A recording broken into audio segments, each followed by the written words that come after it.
Hanna, you have a second? Okay, yeah, of course, yeah.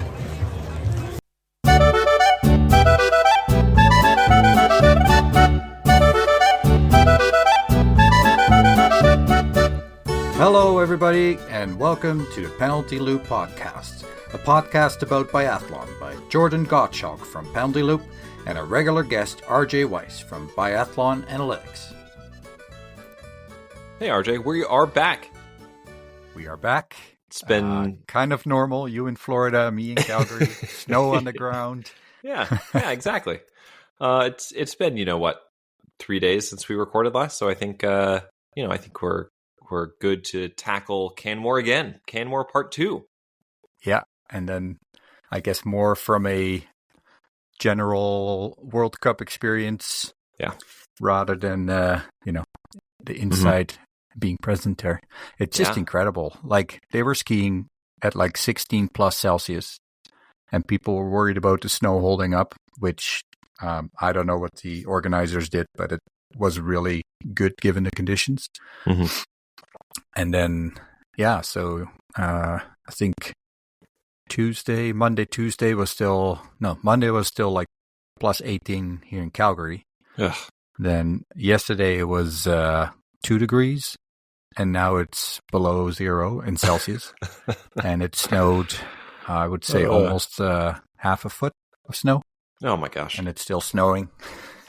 Oh, good timing. So they just had an incredible weekend. Yeah. Because the weather we have now is what I was afraid of. And even if it's not cold enough that they would cancel, that's still pretty miserable to race in and to watch. And I was gonna say, if you're just standing around watching and you're just cold and getting snowed on. Yeah. It worked out perfect. Exactly. And that's going to be everybody's lasting memory. And they're going to schedule more races in Canmore now because of that. Yeah. That would be so cool. It's going to happen. And it's really funny because, I'm not expecting if I just walk up to an athlete and say, hey, do you like being in Canmore? That they're going to be like, oh no, man, it sucks. But like, everybody it seemed genuinely excited. And again, the weather helped, but because I asked a couple of athletes just kind of in passing, like, do you like it here? Is the time zone bothering you? And they were all like, no, well, it was a bit harder in Soldier Hollow, but once you're in race mode, it's not too bad. And they're pretty exhausted by the end of the season, so I'm sure some people had trouble sleeping, but most of them said that it was fine. But yeah, I can't imagine at this stage of the season that even with the time changes and whatnot, that they were all probably pretty excited to just be done. Yeah, you could so tell on the Sunday. Yeah. Like, because usually, so kind of the top 3 were hovering around the interview stations and stuff, and then their teammates would just kind of hang around and that kind of thing. So there was always, at least 10, 15 athletes in that area, and then just behind there were the athletes where they, take the bands, the timing bands off and that kind of thing. And at the end of the men's race, there was just no one there. They were all like kind of in the finish area. And good for them. Yeah. Just tired. So it was ready mentally as much as anything, I bet. Yeah. So how are you feeling? We're at the end. So this is we've got a season wrap up we're gonna do. We have a couple of interviews, I think, tentatively, sort of not dates set on them, but squared away. But this is sort of the end of our regular weekly.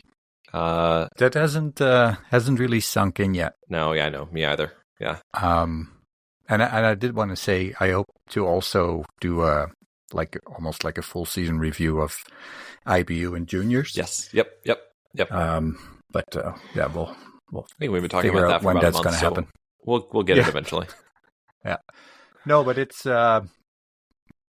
is a bit weird that it's over now, because that just, even though it felt like a end of season, it's been.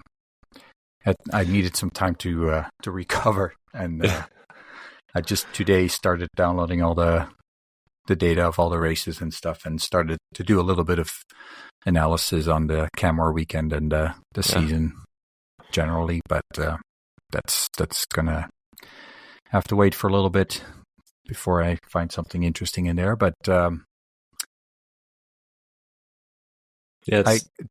always wonder, when here like a team wins a Super Bowl, they have the parade and stuff.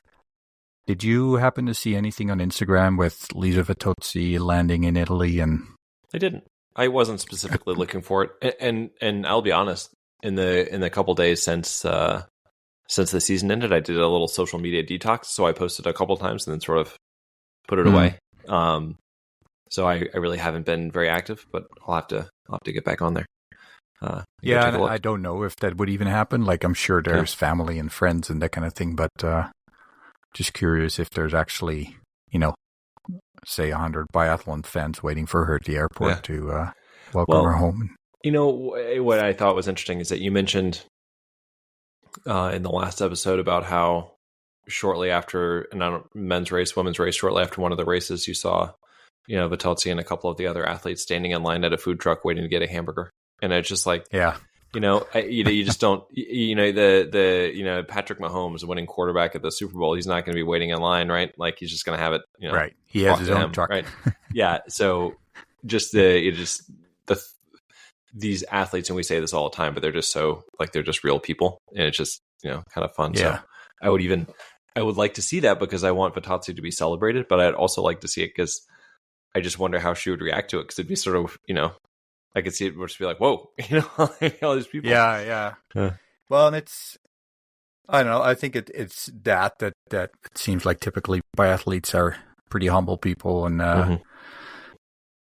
and I also think there's just a lot of biathlon fans who really love watching biathlon, but who are not really into the, knowing everybody by name and roughly knowing their stats. So I could totally see, even after her winning the Globe, that a lot of spectators saw a athlete by the food truck, but weren't really sure who it was. Didn't know who that was. Yeah, absolutely. And I must say, the Italian women, they all seem kind of a similar build. Like, if you compare, say, Anna Magnusson with Knoten, like, I know they're not the same team, but they're a very different body posture size. Yeah. And the Italians all seem a little similar build. Interesting. Harder to pick them out when they're if you don't know them as well, they're standing side by side. Right. Yeah. Although, of course, Vera wasn't there, so she would probably be a little more recognizable, I would imagine. She'd probably be the one Italian with the most people around her. Still. Oh, okay. Well, maybe the athlete with the most people around them. Yeah. So should we do our normal thing? Yeah. All right. Anything, any race you want to jump to, or do you want to just chronologically? I would say it's so hard because it's the end of the race, and we do want to, because there's so many big season things you kind of want to hold until we talk about the whole season together. But it's also because this weekend, there were the overall races came down to this weekend. It's sort of hard to separate them entirely. So we'll get into it a little bit, I know, but so we'll do our best not to step on the future podcast too much. But of course, watching the races, in maybe not so much in person, but at home, the entire time you're sort of doing mental calculations of, Vittozzi is here, or Johannes is there, at what point do they secure the Globe and everything. So I think that, and this hits me every last weekend or every weekend that the Globe is up for determination. It's just the watching with, I already do split screens, but watching with one eye on the numbers as much as anything else, and it makes it a very complicated watch sometimes. Yeah, and like I said, I found it hard to follow the races there. I did watch 2 races back, but I didn't have a chance to watch everything yet. So in that sense, I'm a little like more things of how many people shot clean relatively to was it an easy shooting day or not? Because it surprised me, for example, just looking at the sprints, there were a significant number of athletes who shot clean. But then there's also, one athlete with 8 misses, but there's Johanna Talaherm with 7, Anna Juke with 5, like Idalene 4, Arne Clive 4. So do you recall if the wind was kind of the wind was switching dead or all weekend? Huh. Yeah. Every time they showed the flags, they were limp or just like barely just kind of puffing, just not very much at all. And even on the last day, so if you look at the mass start and you just see some really wild shooting numbers. I think the men's mass start, you look at, obviously Samuelson had 7, Surum had 7, Dole had 6, Riedmuller 6, Kuhn 6, Horn 5, Lagerud 5, Perot 5. I mean, it's like tons of misses everywhere.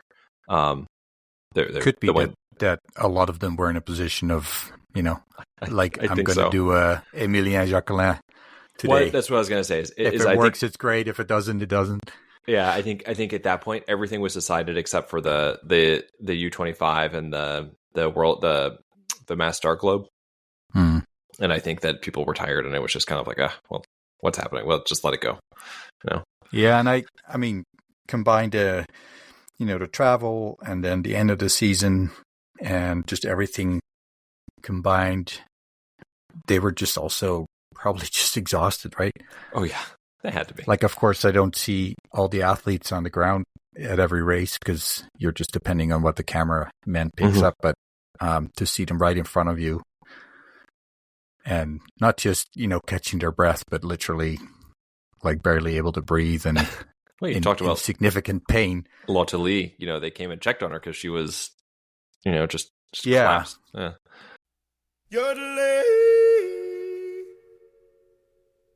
Faut pas négliger Diagonal, elle vient de faire Lotte. parfaite. Hey, it's RJ on Penalty Loop Podcast. Oh, hi. How did you do? You shot well, right? Yeah, one mistake. One? So, but my shape is, I'm empty. So, What's that? I'm empty. It's hard to push. It's long season. Yeah. Well, you got only 2 more, right? You're going to get to the mass start? I hope. Yeah. For now it's good, but you never know. Yeah, so, it's good we'll to be rooting here. for you. Good, thank you. Okay.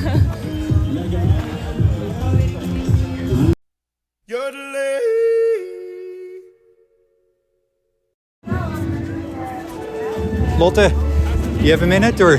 Yeah. How did today go? Oh, it was horrible. Horrible, yeah. No shape and bad shooting. Is it just a little too much at the end of the season, or? I think so. Yeah. On the time change doesn't help, I'm sure. Even though you've been here for a bit. But I had good world champs, but then I ended up sick after, so I haven't been training. I haven't been able to train since before the world champs. So I guess at one side I'm not surprised, but it's never fun when you of course, higher up.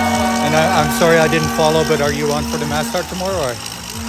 I think it's on the limit because I didn't do any points today, so I don't know. Kind of depends on what the others did around your and spot. I know some behind did very well, so I'm not sure. Okay, well, I really cross my fingers that you'll be there.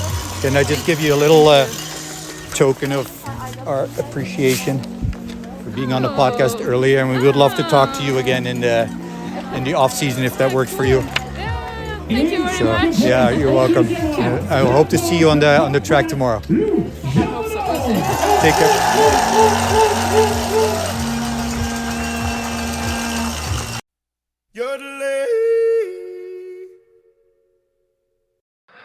Yeah, and one of the races I watched back, I think they had 2 or 3 athletes that they walked over pretty much right away to check on them.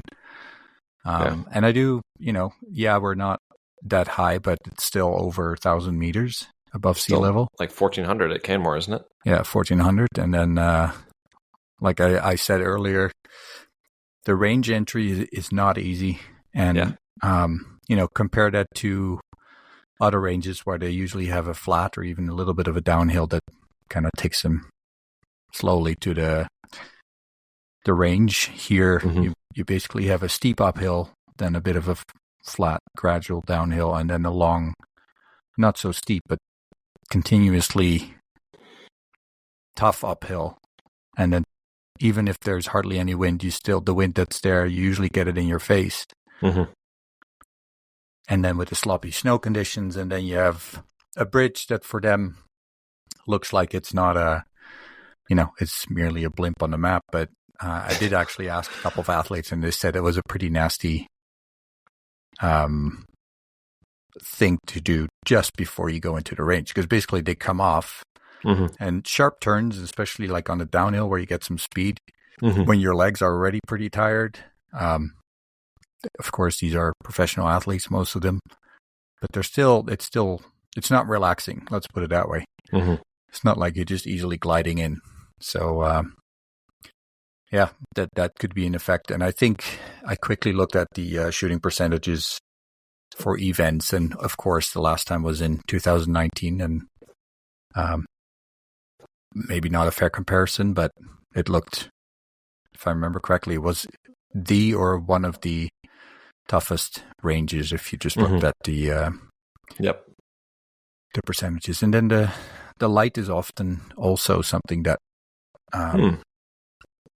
gets overlooked a little bit, because it makes a big impact on where the sun's coming from, if the sun direction is different from zeroing, and if it's brighter or not. So yeah, and that's something I just don't think about very much. With the shooting, the angle of the sun, and yeah. And I must say, when I'm shooting, I don't really see it. It's sometimes just when I'm zeroing, and my coach is like, "Oh yeah, 4 clicks up or whatever the change is." Yeah, I'm like, "Oh, so it's just the lighting. It's not me." That's it. It's just you. It's just the lighting, not you. Yeah. Oh man. No, one thing that stood out to me is that Lampich was not even close to being the worst shooter. Really? She had two misses in the sprint. Oh! I was thinking because I just looked at the mass start and she had 9 misses, and I was like, "Oh my gosh!" Oh, yeah. How did somebody have more than that? But yeah, that and the other Folk seemed to be a bit off. Yeah, with unusual misses. That's interesting. So, because we were just talked about her, was it in Oslo or in Soldier Hollow, where she had some really nice skiing. She's still, what did she end up, like 8th overall this year? And I still am waiting for her to have it all come together at the same time. Right. Which is a crazy thing to say about somebody who was 8th overall, but still, it's going to happen. Well, yeah, because it's going to be fantastic. Wasn't that the race where she was leading Knoten most of the race? Could have been. Or that was in a relay, I think. Relay. But it's like you said, it's exactly that, right? Where she has some amazing ski speed sometimes. Her shooting is typically good. Yeah. Her shooting speed is typically one of the lowest. Not good, yeah. So it's a little bit of, if she can keep the ski speed the way it is, but shoot a little bit faster without losing too much accuracy, then she's definitely going to move up a bit. Yeah, she just needs to go to school with Anna Gandler, right? Yeah. On the shooting speed. God, I've been watching the video back on her shooting position. I still can't believe how solid she is. It's pretty awesome. So I think combined with when she skis, her upper body is also super solid. I actually talked to one of the people in my biathlon group who still teaches people how to ski and has incredible skiing technique. And we're talking a little bit about athletes, and pointed out Benny Dole, and then I also pointed out Anna Gandler as an example of somebody who's just, even in the last lap, still so, solid and not leaning over, not bending, just upper body still straight. Yeah. It's incredible. Yeah. Her shooting. So from the start of the World Championships through the end of the season, she hit exactly 90%, which was a total of 190 shots. Gandler did, 90%. Wow. So not a small sample size. I'll say if she can keep that up, clearly she's a top 10 athlete because she just finished top 10 for 5-6 straight races. So it's awesome. It makes me very excited for next season. Mm-hmm. And we should mention that in Canmore, right? She went 6th in the sprint, 6th in the pursuit, and that was, I think, 3 straight 6th place finishes for her. And then she finally broke the streak and finished 5th in the mass start. And I believe you said that after having spoken with her, she was obviously excited about the 5th, but she felt that she could have finished a little bit faster or a little bit higher because she had a magazine issue. Is that correct? Yeah, I think that was the last race. I'm not 100% sure. But yeah, I think her clip fell out maybe while she was shooting or before she was shooting. So yeah, that must have been the one where she got 5th and felt with not happening, she could have been in. Because can you remind me, did she leave in 4th and then Justine Bréjat-Boucher caught up with her in the last lap? Yeah. Because I was actually, when she came out 4th, I was actually wondering if she would be able to catch up with that French girl who got in 3rd. Yes, so was I was having the same thought. I didn't know if she was a fast skier or not. So yeah, I had the same thought because she wasn't that far behind, but it was also a big enough gap. I was like, I don't, Yeah. But it's a personal best, and you can never argue with a person.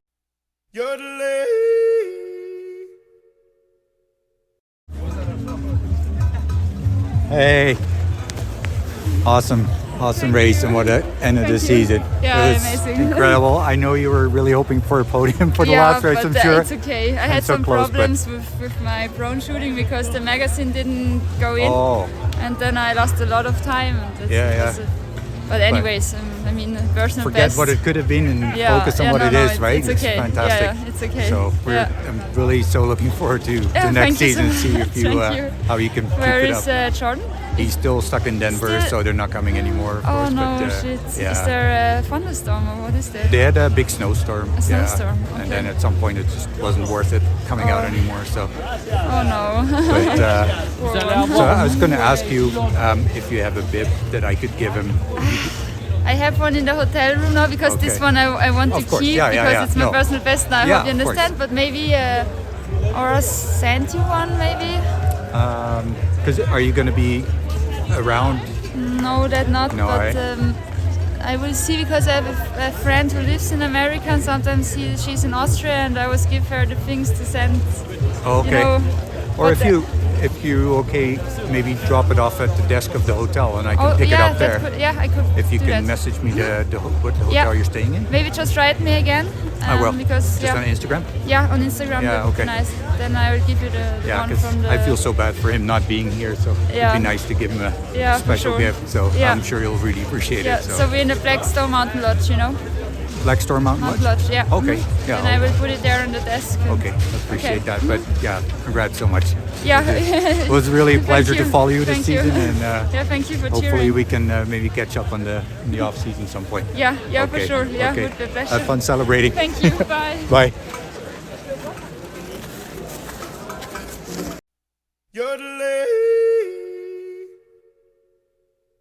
Best. Oh yeah, no, of course. I would definitely recommend that everybody go listen to our 2 interviews with her. I am quite hopeful that we'll be able to have her on again at some point in the future, but definitely I think it's fair to say we're both very big fans of hers, both as a person, but also as an athlete, because she's showing some tremendous talent, tremendous form, at the end of the season. And seriously, I wish she's an example of, I wish the next season could start, in like 2 months, because I'm just so excited to see what she does next year. That's more thinking next week. Yeah, right. She can have a vacation. I think she and Emilian had a vacation plan, so they can go do that and then come back. But fair enough. But just thinking about, again, I don't want to set expectations sky high, but I'm just really excited where she's going to be next year, the year after that. Because honestly, you could tell me that she's coming in 6th in the overall, and I would totally believe it. Right. Just to choose a number at random, not that she has finished 6th, so many times recently. Yeah, I know. She's doing her flower shop, right? She's doing her flower shop. I thought that was very fun. Yeah, very funny. Dude, she posted another one of, it was like Anna Gandler, coming back from America, and it was a image of The Rock with just this outrageously large duffel bag, full because of all the things that, all the stuffed animals she's bringing back from the flower ceremony. Yeah, it's funny how that's a very popular thing, the stuffed animal with a lot of athletes. Yeah. Oh, I would. Yeah, it's cute. Absolutely. Because the flowers you're not going to keep, but the stuffed animal, keep it forever. Yeah, and I think 90% of the flowers end up in the stand somewhere. Yeah. Oh, good. Sure. They probably don't know how expensive flowers here are in yeah, Canmore. That's more valuable than the medal or the belt buckle. Yeah, no kidding. Yeah.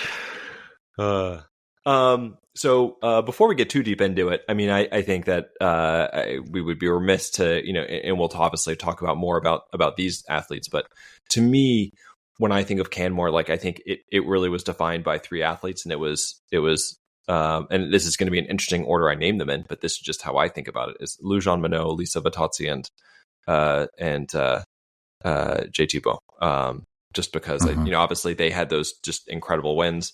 JT both sweeping the men's races, and Vittozzi with the 2 on the women's side, and Jeanmonnot on the winning the third one, the mass start, after having come in second place in the sprint and the pursuit. But they those three of them dominated the week from start to finish, and it was they squeezed the air out of the overall balloon pretty quick. Yeah, and it's interesting because even though Vittozzi won 2 out of 3, it felt Jeanmonnot was the more dominant female athlete. Yeah. And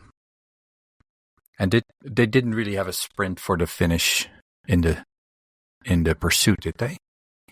No, Vittozzi was ahead by enough that it didn't really come down to that. 12 seconds. Yeah. Okay. Yeah. Vittozzi was able to slow down and like really celebrate the end. Right. Yeah, you just said it was 12 seconds. Bo was just like, I wish I could have walked onto the track and then take a picture of what the athletes see. Yeah. And I think I mentioned it before, where Samuelson was going past the crowd just before that little bridge hump. And then you can literally see like the first athlete, like Bo, going up that steep hill when they come out of the woods.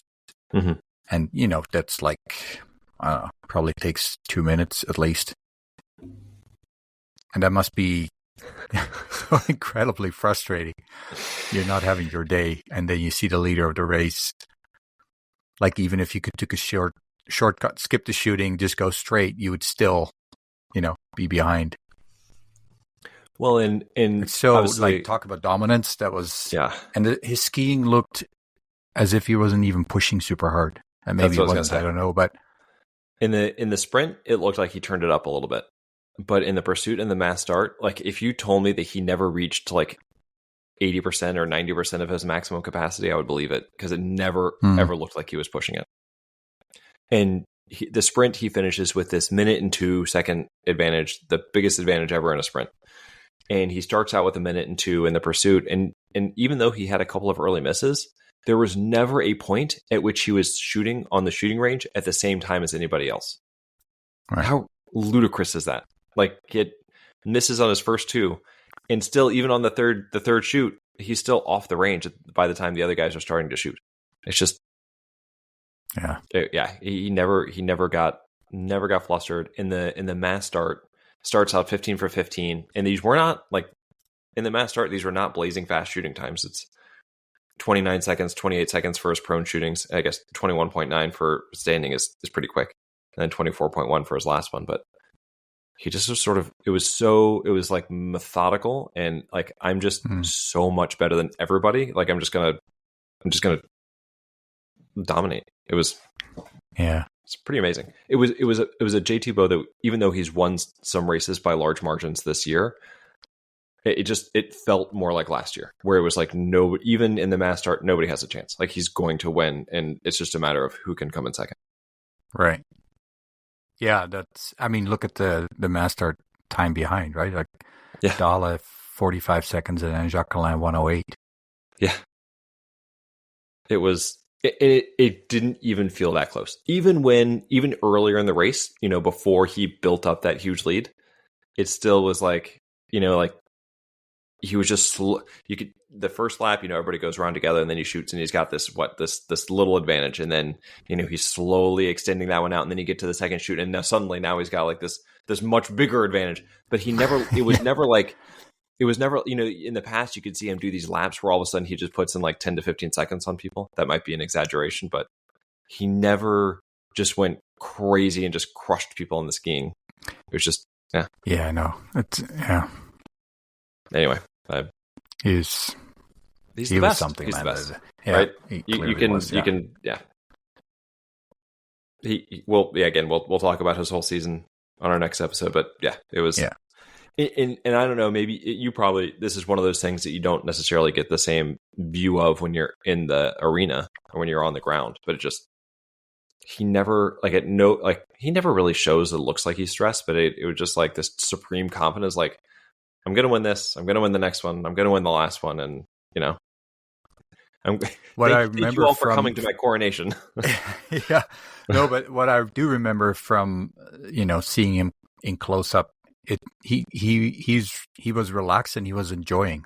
Like he actually seemed to be skiing with a bit of a smile or a smirk it's ultimate confidence.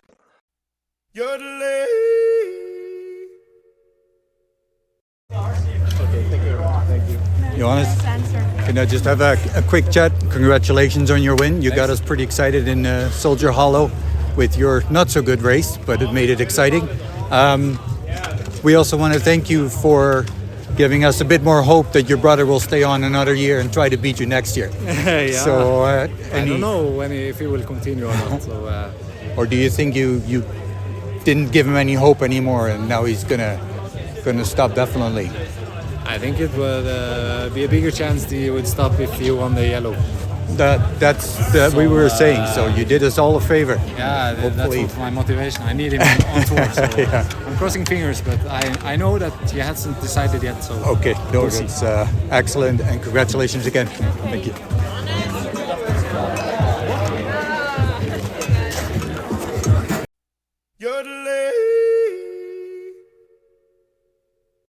And did you see at some point somebody asked him about going for the yellow jersey next year, going for the overall next year, and he said some comment about how it was too much work and he doesn't want to do it again? Yeah, sure. I'll believe it when I see it. I get the impression that half the answers he gives are kind of tongue in cheek. Tongue in cheek. Yeah. I was just some people were commenting that, and again I was like, even if he meant it at the time, like if he comes into next season and wins 2 out of the first 3 races, you're like, well, I might as well go win this one too, Yeah, I don't know.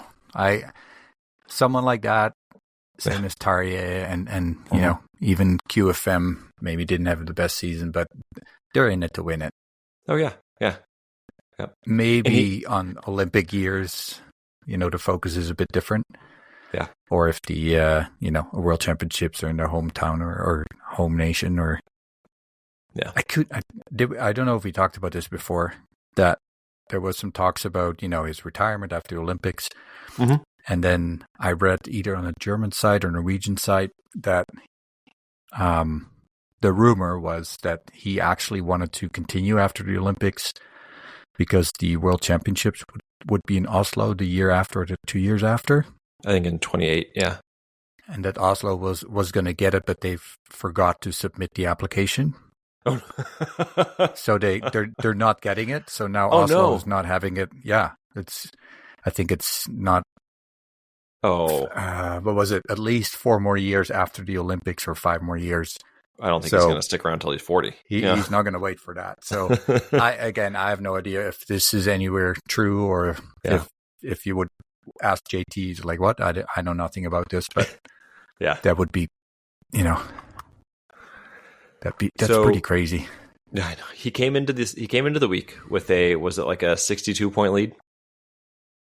And he ended the season with a 178 point lead. So it doesn't even. It's almost 200 points. Doesn't even look that close anymore. But you win 3 straight races. That's what's going to happen. Yeah, and Tarja, like, he didn't have a bad week. Yeah, we keep getting into season review, but I know. Again, what a weekend, and I still have that sensation of shock when I was like, because I follow Bo into the finish, and when you're looking through your phone camera, you're kind of missing everything else around you. And I remember going back to the start line or the finish line to pick up the next athlete, and then it's Tarja Bo, and I'm like, what? And I was like, that must be one of the other Norwegians that I kind of missed during the race, because I remember seeing, Tarja Bo pretty far back. Yeah. Oh, he was very far back. I just could not believe that he caught up, and he had the fastest time, lap 5. 2 seconds faster than JT, which, he probably took it a little easier. Ponsaloma, Giacomel. Yeah, I mean, incredible. Yeah, so he was in 17th after the first shooting, Tarja was. And that still was such a perfect. He was in 22nd after the second shooting. Wow. He finished the week. I thought he was skiing with Samuelsson at some point. That would have been it. That would have been it when they were back in the back. They were right. They were a minute behind, which I guess is sort of where he ended up,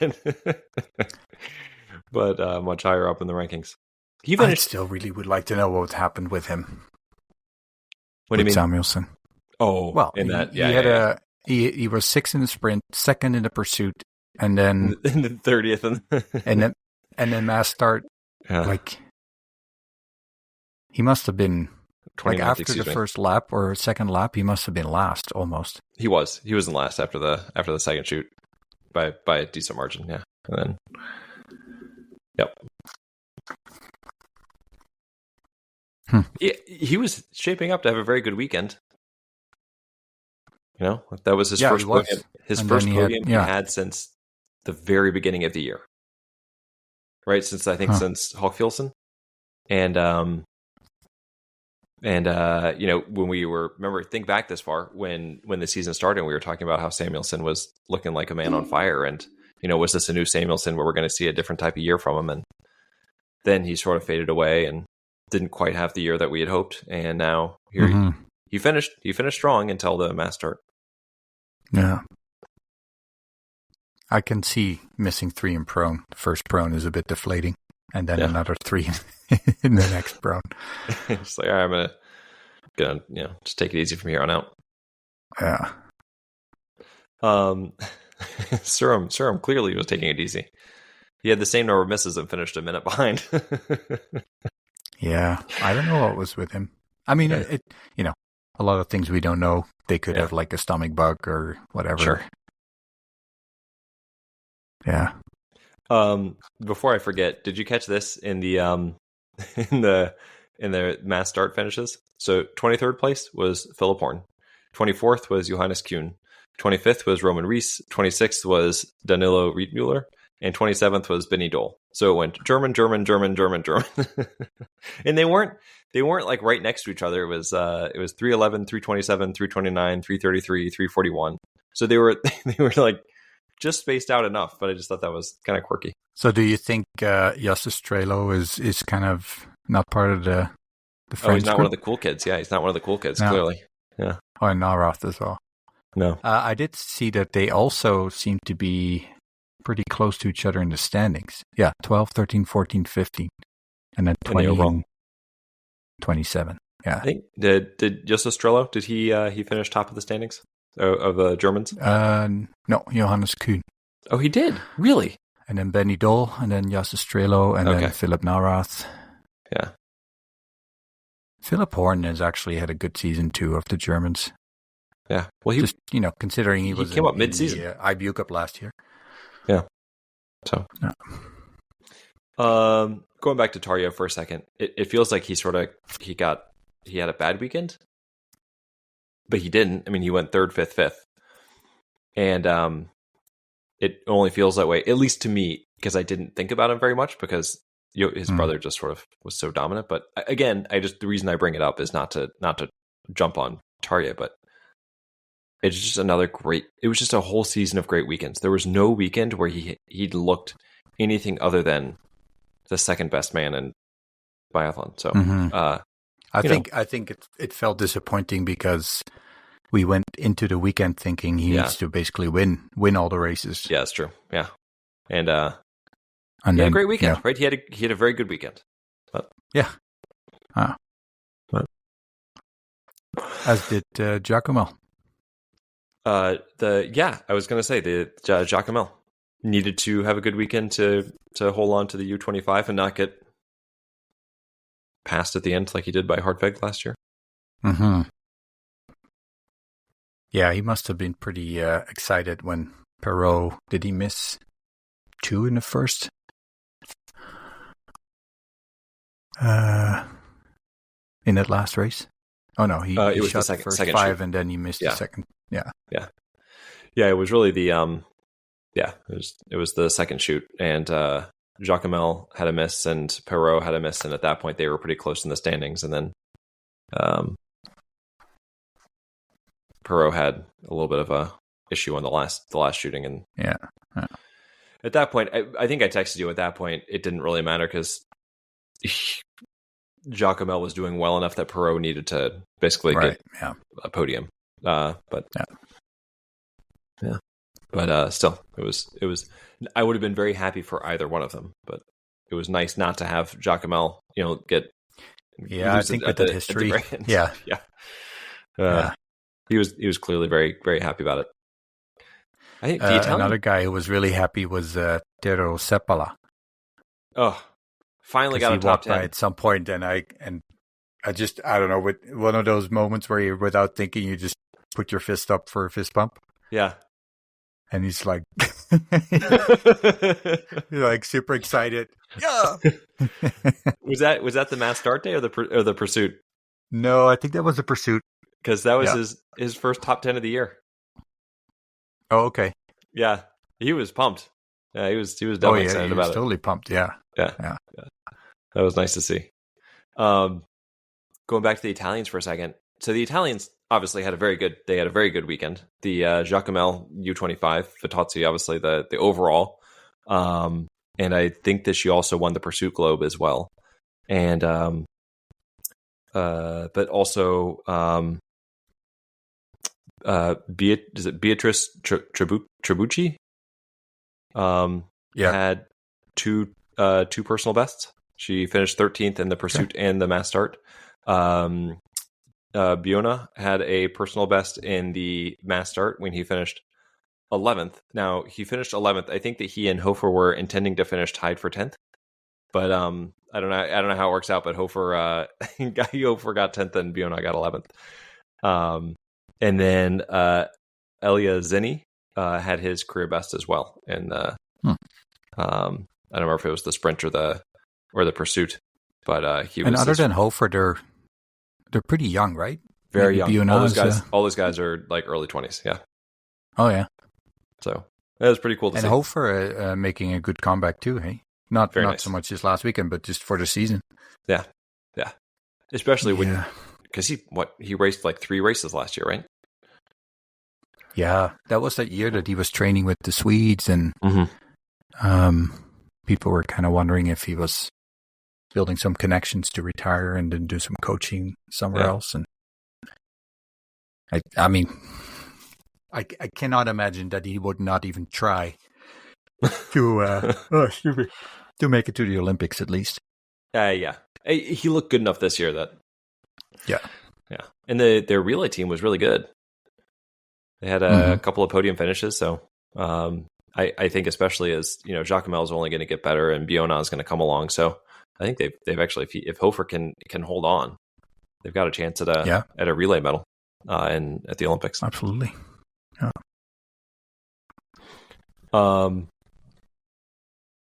How'd you feel about Jacques Land's weekend?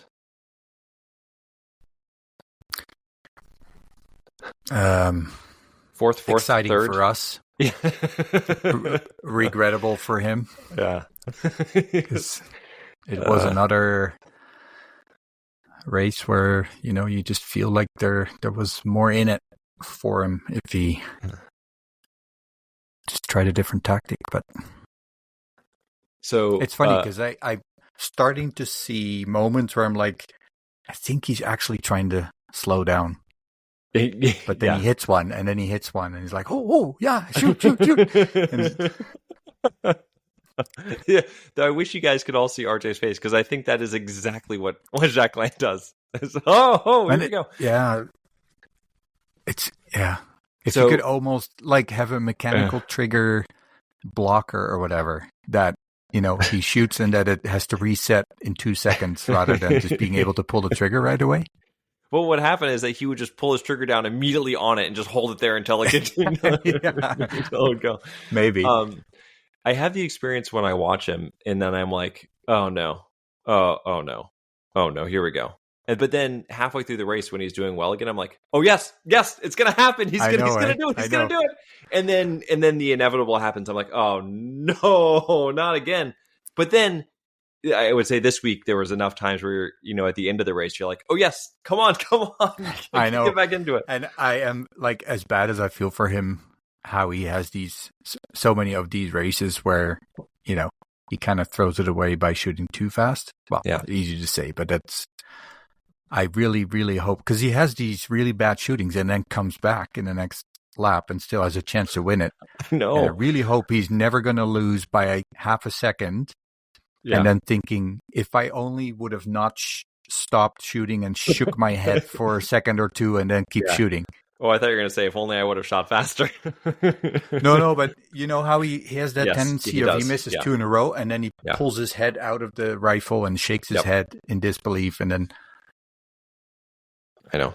And you cannot be in disbelief, because from experience you should know by now that, yes, maybe one day maybe it will click, but so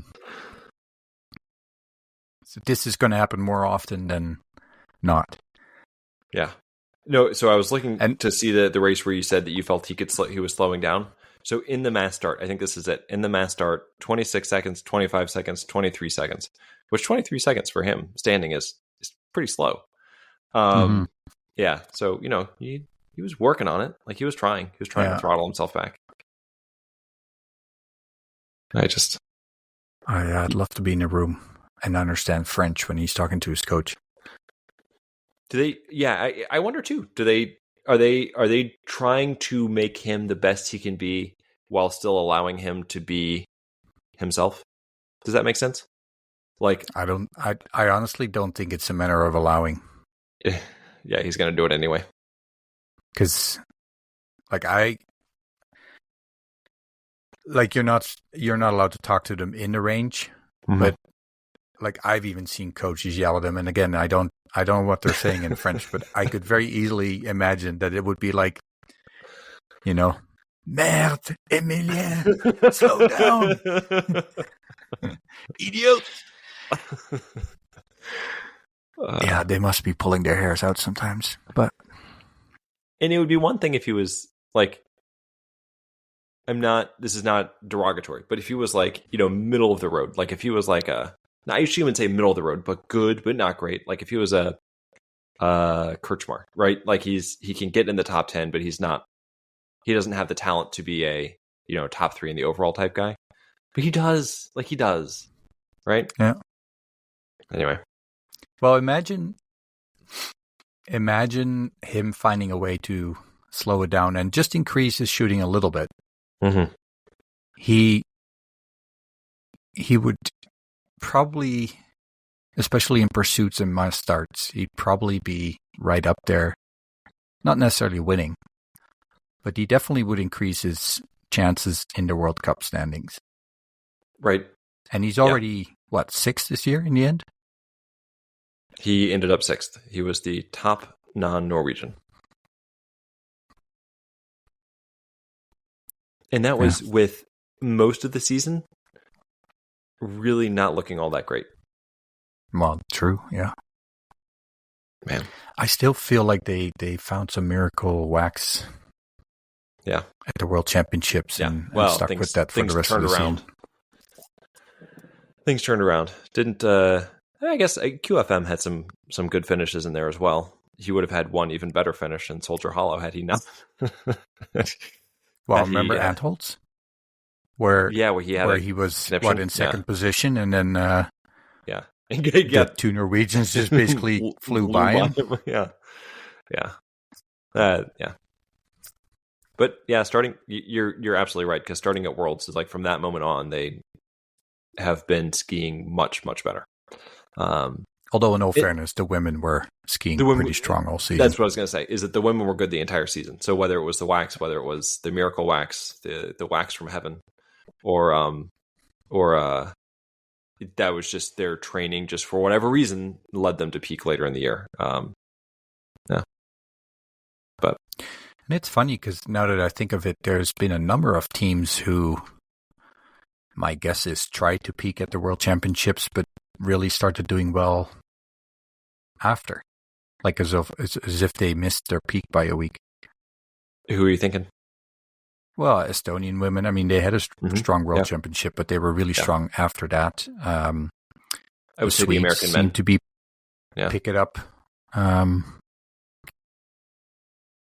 There was another country that I was thinking of. Speaking of Swedes, I just want to mention her real quick, but Hanna Oeberg had a really nice finish.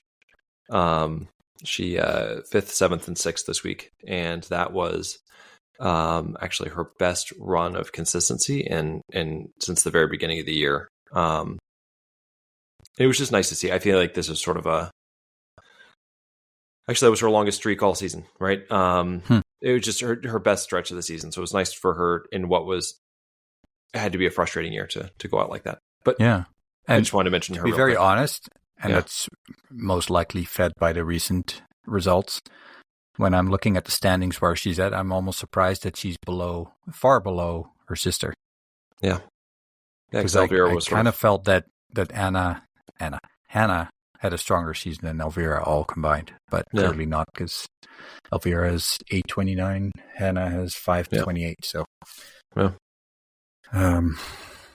but getting back to what you were saying, I do think that they were like the Estonian women, the French men, I think the Austrian women. Well, maybe it's just Anna. Kind of she definitely did well at Worlds, but then clearly carried that through to the rest of the season. I think you mentioned the Swedes. They definitely didn't have a great earlier part of the year, but definitely looked better later. Well, they started really good, though. Well, they started on fire. Seem to always do. And then they faded very fast. Yeah. Rastaguyev also had a really strong season.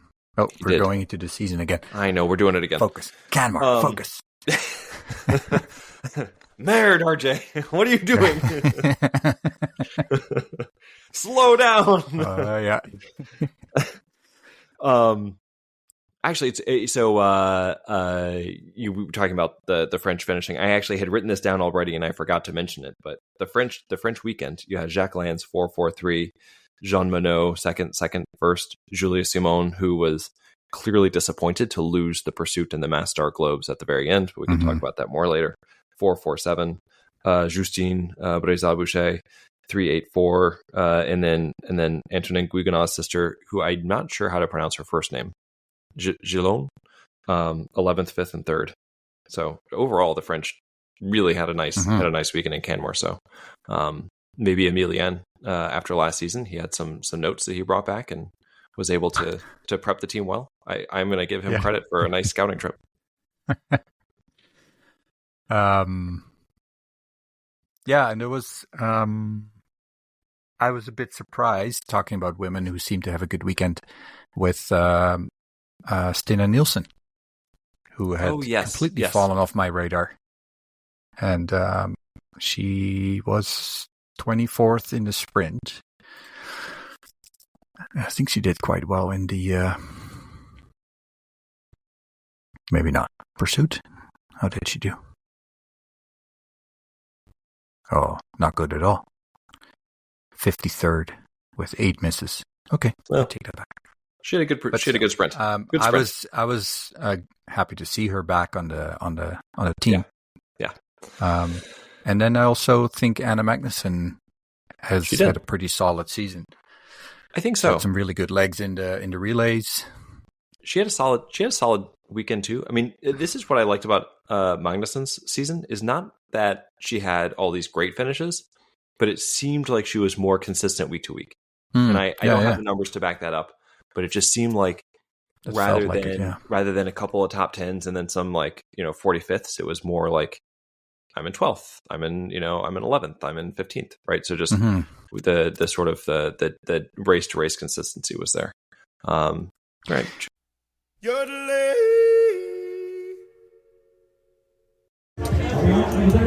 Anna, he's not making you retired too, is he? No. No. Okay, that's good. Was it known very long? Or What? was it known for quite a while? I mean, I'm sure you knew, but... No. Of course, I don't know when he decided exactly, but he told the team some days ago. Okay. Yeah. I think everyone was had it a little bit. Yeah. Had a feeling. Not a super shot. No. Now he has even more time to support you, right? Yeah, exactly. Yeah, okay. Looking forward to have him behind my back, taking time. Yeah, there you go. And Yeah, absolutely. Well, you're having a good end of the season, eh? Yeah. I think I have maybe not have the everything together, skiing and the shooting, but maybe I have had the best races in the relays. Yeah. So I'm satisfied, but of course I want to be on the podium. Yes. Yeah. After left. you win last season, we want to see more of that. One race left. Yeah. One There you chance. go. Okay, let's do it tomorrow. Okay. Good luck.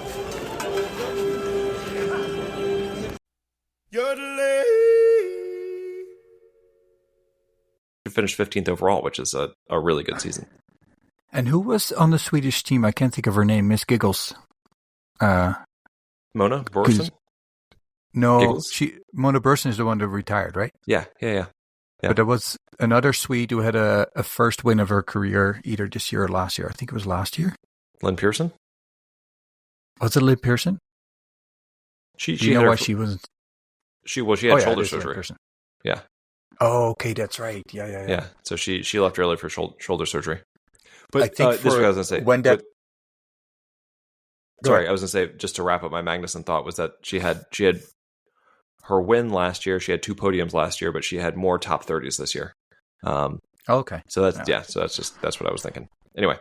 And I mean, you still have to do it, but her win last year was a bit of not a fluke, but was, I think, partially part of the conditions, right? Yeah, I think so. Yeah, and I think it was early, right? I think it's earlier than we might have expected, because I think her career is still on the upslope. Yeah.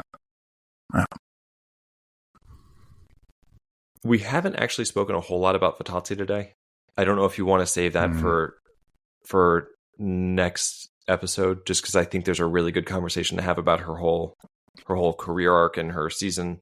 But I did want to mention that this weekend in particular, and obviously she had 2 wins, right? So that does a lot, right? That makes you look really good, right? But the way she raced in those 2 wins was just really representative of her whole season, and that she never looked flustered in those wins. Obviously, the mass start, whole different issue. I think that there was a lot of pressure on her with the globe, and she didn't sleep well the night before, and I just think that sort of changes things. But the sprint and the pursuit, she steady. She at times was willing to give up time on the tracks to set herself up. She knew that she was the best shooter. She hit the targets, and just like it looked like very much, I've got my race.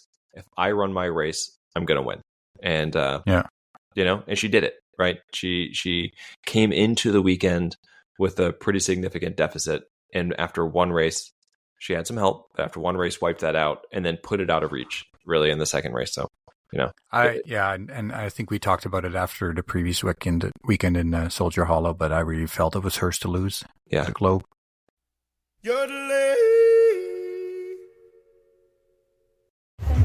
Hi, Lisa. You've been in a similar position a couple of years ago with Dorothea. Do you feel you've learned anything from that experience that makes you even stronger for the situation you're in now? Yeah, for sure. I am a different person, and I manage all the things in different way, and all the pressure, the expectation, and all the stuff that before the race it's not helping so much. Right. So today I was nervous, but I believe that when I'm race, I'm another person, and right. Yeah, I'm kind of push the bottom, and and I'm a new one. And with the position you're in, do you change your tactics for tomorrow because you kind of know who you need to be in front of to go for the globe, or is it all out and just all out? And I will do my best, and of course, I don't want to count the points or the position. I will do my best, and we will see at the finish. So it's important for me to not have thoughts about if I'm second, she has to be on. No, it's not my. The shape you're in now. Yeah. I go for it, and we will see. If I win, I'm happy. If I don't win, maybe it was someone better than me. Right. Well, congratulations on the 2 wins so far. Can I just give you a small present for our podcast? And best of luck tomorrow. Thanks. Okay.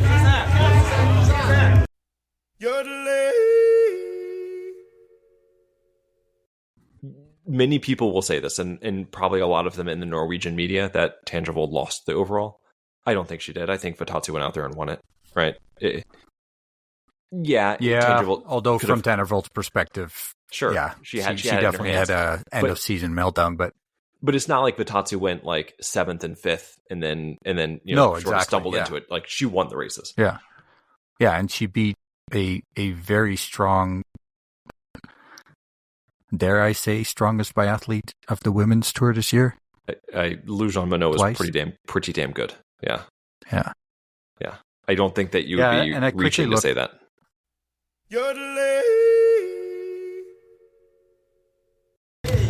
Hi, Lou. Congratulations on an awesome season. I talked to you a couple of days ago in the parking lot briefly, and you were talking about when you're in a leading position, you would be very nervous. You look very cool today. I was still a bit nervous on the last shooting, and it's been a really good race. I'm still wanting to improve this last shoot, because in my way it was I was not so focused on the way and too much on the result. Right. So there's still things to improve, but that's scary for the other athletes. But there is always things to improve. I know. Yeah. Every athlete will say that. So it's still relieving, because my race has been really nearly perfect. And a perfect experience for. And much experience for the next season. And if there was only one more World Cup, right? but still, it's many experience for the next year. Where I can say maybe I could fight for the globe, and you could. You should. I need to be able to say that. So So all the races I've raced today this season will give me a lot of confidence and experience and everything for the next season. Well, it was a pleasure this season to watch you. Thank you. And see you succeed, and we really hope that you continue this for the next season. So, thank you. A lot of luck. Thank you. Enjoy your off season. Thank you. J'ai pas fini, je suis à la SVT. Je reviendrai.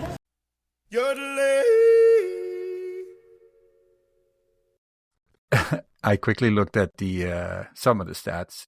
So obviously her best rank, Vittozzi's, was first, but her worst rank this whole season was 21st in non-team events. What was that? That was in the mass start. Pardon me? That was in the mass start in the last race. Yeah. And if you look at Jeanmonnot, for example, again, first and worst was 24th. Yeah. And then Simone, first and 31st. and Van der Voort first and 19th. So she also had a really strong. So interestingly enough, I'm looking at it right now. Jeanmonnot's average points per race was 55. Vittozzi's was 54.7. Mm-hmm. So in a full season, check Preutz as well. Preutz was 42.2. Okay. So in a full season, Jeanmonnot was going to win. If you look at average position, so average finish, Jeanmonnot was 6th, Vittozzi was 5.6, and Preutz was 6.4. And those were the top 3. Man, we'll talk about it more in the recap, but I just wish we could have had a full season of Preutz this year. Yeah. I just saw a post that her surgery went well. And yes. That she's under recovery. Thank goodness. I just, it may never happen, but I just want like 2 good years of Preutz in her peak. I know. Because it was fun. It was fun when she was there. Well, did she have like 3 or 4 races in a row where she came in 4th or? I know. Super consistent. Yes. Yeah. She was always right there. It's like, please just let her have it. Didn't she have like 3 second places? Yeah, she finished in second 3 times. Something like that. Yeah. It's like, she's so close. Yeah. Speaking of German women, Janina Hettig-Waltz, second place in the mass start, and I'm very proud of her for the second place. But I think what really was cool to me was that she was really going head to head with Jeanmonnot there. And we just talked about Jeanmonnot being, maybe the strongest of the women's field. And Hettig-Waltz didn't look at all overwhelmed or like she was out of place. She matched Jeanmonnot shot for shot. With 15 out of 15 and then one miss each on the last shooting. Right. Ended up losing by 12 seconds. I think she just doesn't have the ski speed that Jeanmonnot does at this point in her career, but maybe she'll never have it because Jeanmonnot is really fast. But really cool to see her do that, especially after getting the silver medal in I think it was the individual at Worlds. Yeah, I don't recall, but so she ended up in 10th, for the season. Yes, her career is definitely on the rise, and I a couple of years ago might not have pegged her to be up there, but I think that Germans, right? If Preutz can come back healthy and Hettig-Waltz comes back and takes another step forward, they could have a couple women there in the top 10. Mm-hmm. Speaking of women that we can hope for being in the top 10, Marketa Davidova. Yeah. So, I'm sorry? No, I was going to say the last part of the season, she seemed more like herself. Yeah. That was the other team that I was thinking of earlier. The Czechs actually had a strong end of the season. Just timed a little bit too late because the World Championships were okay, but not what they would have hoped, I'm sure. Yeah, especially being at home. Well, I was going to say, another top 10. That was nice to see from her. I just feel bad, right? Do you remember a couple years ago when I talked about she might retire and go be a vet? Yeah, so I talked to her about that. Did you? Oh, in the interview? Yeah, I told her that. You should just listen to it, but we'll play right now. Yeah, I asked her a little bit about her studies and that kind of thing. Mm-hmm.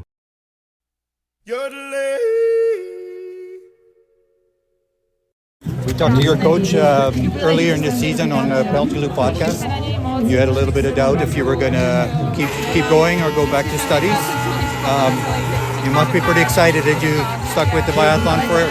Yeah, I was thinking about it after the Olympic Games, but now I think I will, I end the school which I studied, and I want to go for wet school, but then it was the choice if I want to do biathlon or wet school.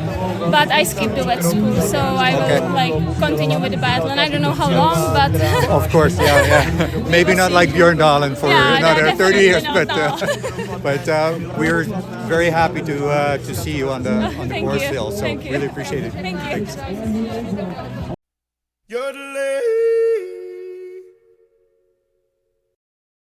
I'm really excited. Where I was going with that is I was worried that, if the season sort of had gone the way it was going, I mean, there's a middle part of the season where she was 15th, 59th, 38th, 46th, that maybe she would just kind of step away. But the last few weeks, 10th, 12th, 11th, 9th, 25th, 8th. So, she was definitely going to stick around, although, as you heard in the interview, she's not going to do a Olaine Bjørndalen, but yeah, she'll be around for a while.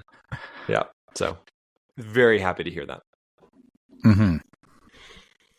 And I mentioned her today already, but Lampic 17th in the overall World Cup standings. I don't have her. In the last 5 races, she was almost 4% faster in the top compared to the top 30 skiers.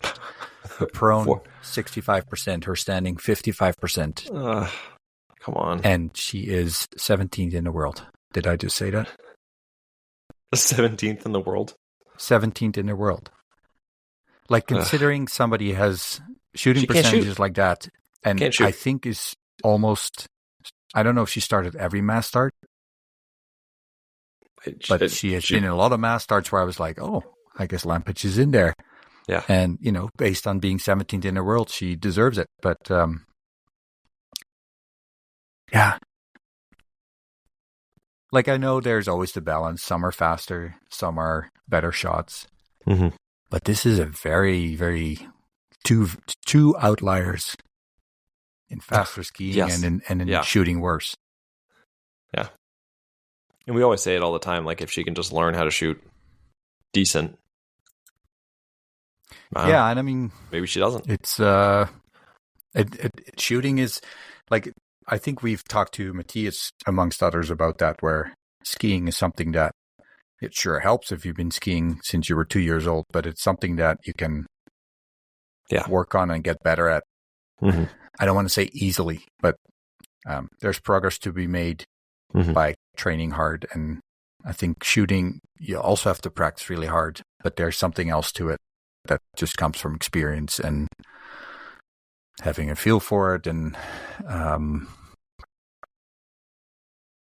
even if she can bring it up to 80%. Yeah, she could win. She could win at 80%. But then is it going to be at the expense of her skiing or not? Don't know, right? She could shed a little bit of speed still and still be right, because we saw competitive, right.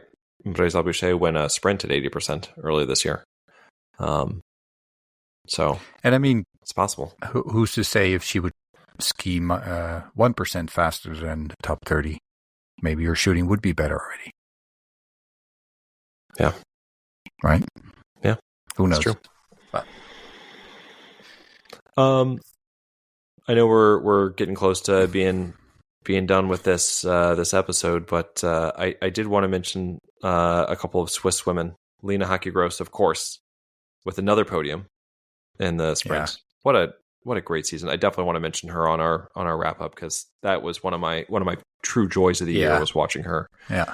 Ema Baserga had a career best in the mass start, and so that was actually she came into the season with a career best of 12th.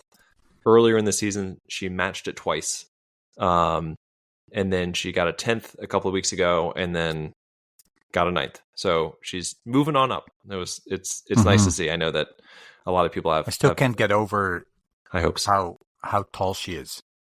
Is she tall, Baserga?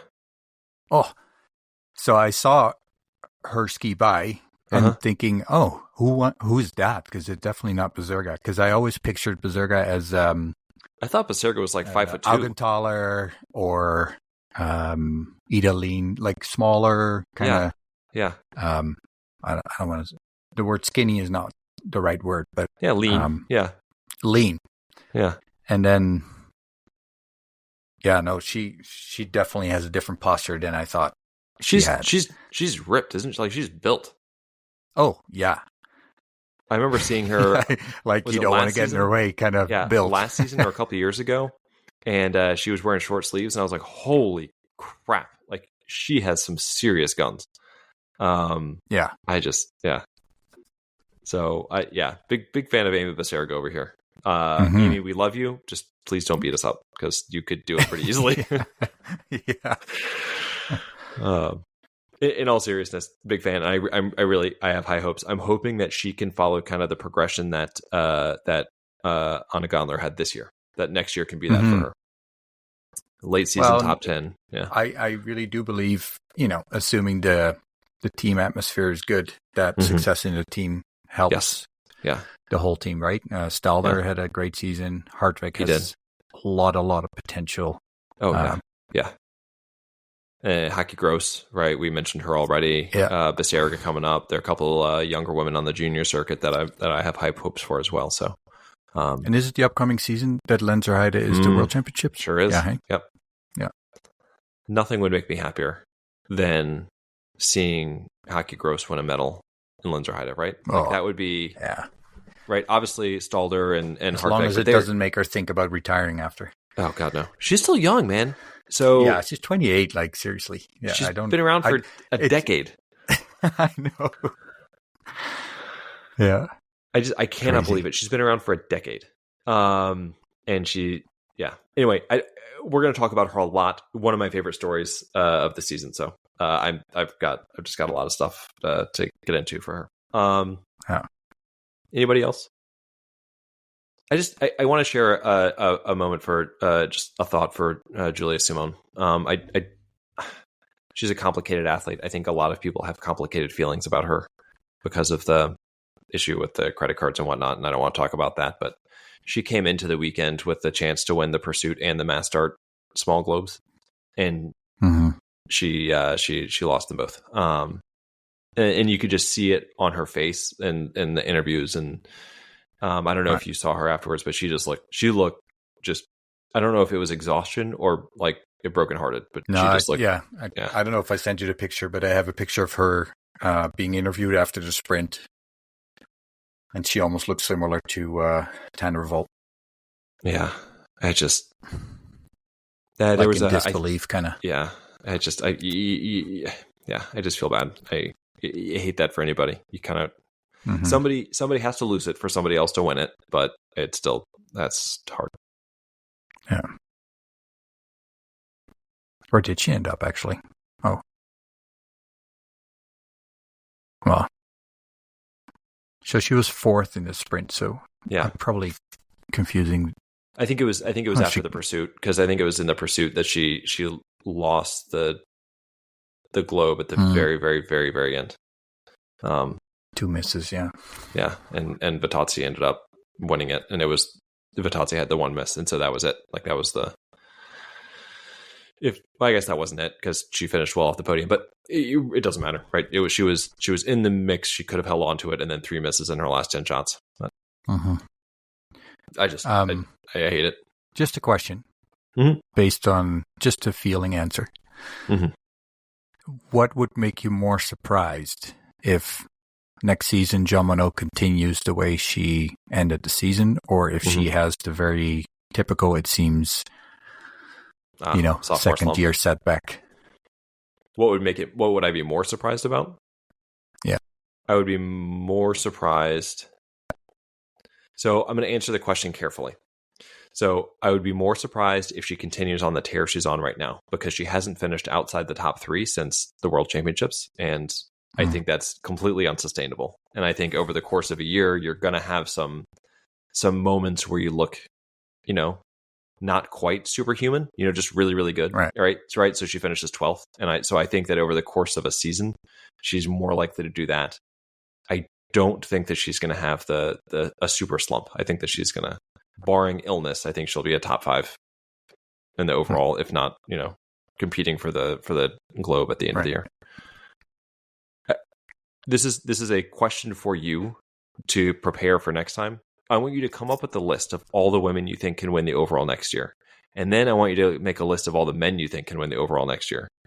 And how much longer? How many more women are on the list than men? You don't have to answer now. Okay. Yeah. Potential winners. Yep. And you can be as broad with that as you want. Like if you want to put Hanna Gandler on the list, like go for it. Okay. And I'm also curious who you put on the list, because there are a couple women that I have that I'm like, should I put them on there or not? But anyway, okay. we'll say that. Are you going to make time. the same list? I'm making the same list. Yep. And I want to see who we come up with. Cool. Anybody else? Any other things? No. What? Yeah. I guess. Yeah. The Germans actually had a very solid season. Yeah. With some good results in Canmore, and unfortunately Benny Doll, not the finish he would have hoped. Didn't go out in lesser style, but I guess that's also maybe a big expectation. But the hope was there with him winning earlier in the season. But because he was clean, and then he had big misses, right, in the last race. Mm-hmm. Yeah. But no, it's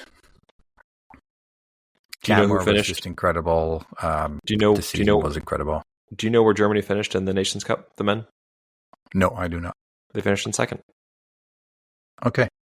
I was going to say top 3, guessing, but I do wonder who's first, though. Yeah.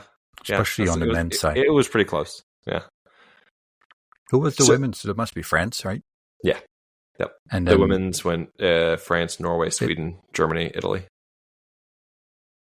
Right. Yep.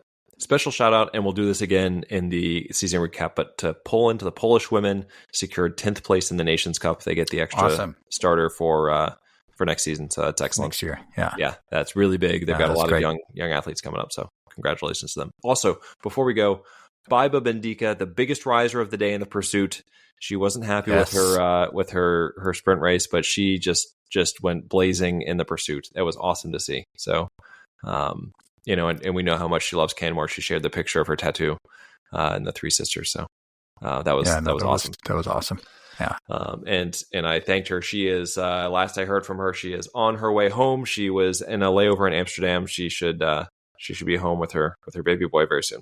So I can't imagine how excited she's going to be. Yeah. Like she'll take 2 days off and then start.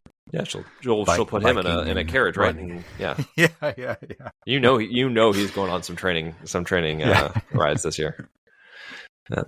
Yeah. All right, man. Yeah, this is great. I'm excited that we've got the season. I'm not ready to say goodbye yet. And go to less frequent conversations, less frequent recorded conversations, I should say. So.